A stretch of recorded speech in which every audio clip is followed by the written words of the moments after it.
ในช่วงนี้ถึงแม้ว่านักท่องเที่ยวที่เขามาท่องเที่ยวในประเทศไทยรู้สึกว่าสิบางเบาซะเหลือเกินพี่น้องแต่ว่ามื้อนี้ผมก็ได้มีโอกาสสิได้ต้อนรับนักท่องเที่ยวที่เพิ่นเดินทางมาจากประเทศเกาหลี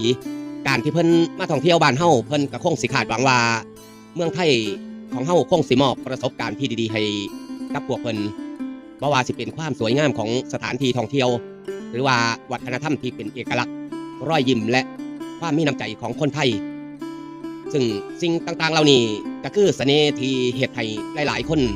ยอมบินข้ามน้ำข้ามทะเลเข้ามาเยือนบ้านของเฮาในฐานะที่เฮาเป็นเจ้าบ้านหน้าที่ของผมก็คือการต้อนรับพวกเพิ่นให้ดีที่สุดบ่ว่าสิอยู่ในบทบาทใดก็ตามงานบริการรถรับส่งนักท่องเที่ยวที่เบิ่งแล้วก็เป็นเพียงส่วนเล็กๆของการเดินทางของเพิ่นแต่แท้จริงแล้วผมคิดว่านี่คือจุดเริ่มต้นของความประทับใจแรกที่เพิ่นสิได้รับ ผมกระจังให้ความสำคัญทุกรายละเอียดตั้งแต่ความสะอาดของรถทุกตารางนิ้วเลยก็ว่าได้